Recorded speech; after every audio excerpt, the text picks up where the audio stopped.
tribal things. Thank you. Shri Ram ji. मान्यवर, कि आपने मुझे इस महत्वपूर्ण बिल पर बोलने का अवसर दिया और साथ ही मैं आभार व्यक्त करना चाहता हूं अपनी पार्टी की मुखिया आदरणीय बहन कुमारी मायावती जी को भी। The constitution schedule tribe order second amendment bill 2022 के समर्थन में खड़ा हूं। मान्यवर, तमिलनाडु की दो जातियां नरिकुरवन और करवीकुरन दोनों जातियों को आज अनुसूचित जनजाति में शामिल कर लिया गया है, जो मुख्यतः कुरंजी पहाड़ियों पर रहती हैं। मान्यवर, इन अनुसूचित जातियों के लिस्ट में आने के बाद इनको मेजर फायदे मिलते हैं। उन मेजर फायदों में मान्यवर स्कॉलरशिप होती है, ओवरसीज स्कॉलरशिप होती है, नेशनल फेलोशिप होती है, हॉस्टल फॉर स्टूडेंट्स के लिए होता है, रिजर्वेशन इन एडमिशन और नौकरी में होता है। तो मान्यवर ट्राइबल मिनिस्टर जी बैठे हुए, मैं आपके माध्यम से कहना चाहता हूं कि 75,000 नौकरियां आदिवासियों की केंद्र सरकार में भी बाकी हैं, 1.5 लाख नौकरियां अनुसूचित जाति की बाकी हैं, 2.5 लाख के आसपास ओबीसी की नौकरियां केंद्र सरकार में अभी बाकी हैं, वैकेंसी खाली पड़ी, इनको भी भराने का काम करें मान्यवर।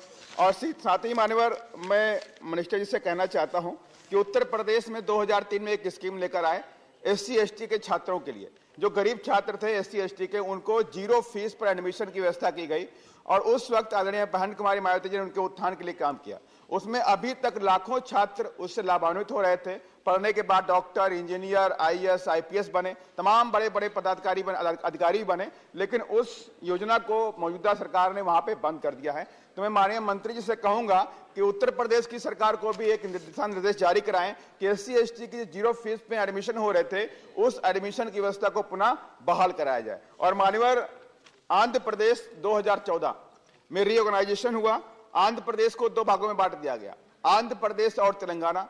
उस वक्त सरकार ने कहा कि हम 2 सेंट्रल ट्राइबल यूनिवर्सिटी बनाएंगे और एक सेंट्रल ट्राइबल यूनिवर्सिटी उन्होंने विजयनगरम में आंध्र प्रदेश में स्थापित कर दिया, लेकिन तेलंगाना के अंदर स्थापित नहीं हो पाई।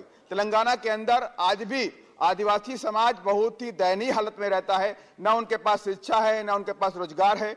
करीब करीब 40 लाख लोग ये डिमांड कर रहे हैं कि वहां पर सेंट्रल ट्राइबल यूनिवर्सिटी खोली जाए। उसके लिए वहां मुलुगु डिस्ट्रिक्ट में 335 एकड़ जमीन भी दे दी गई, लेकिन सारा काम फाइलों पे चल रहा है, उससे ट्राइबल समाज को फायदा नहीं होने वाला। हम माननीय मंत्री जी से कहेंगे, क्योंकि ट्राइबल विभाग से मिनिस्टर भी हैं, तो मैं उनसे कहना चाहूंगा कि central tribal university Telangana state में खोलने का जल्द से जल्द प्रावधान किया जाए और जल्द से जल्द उसे खोला भी जाए। और माननीय, एक छोटी सी बात मैं आपसे कहना चाहता हूं, कंप्लेंट भी है, आपसे रिक्वेस्ट भी है।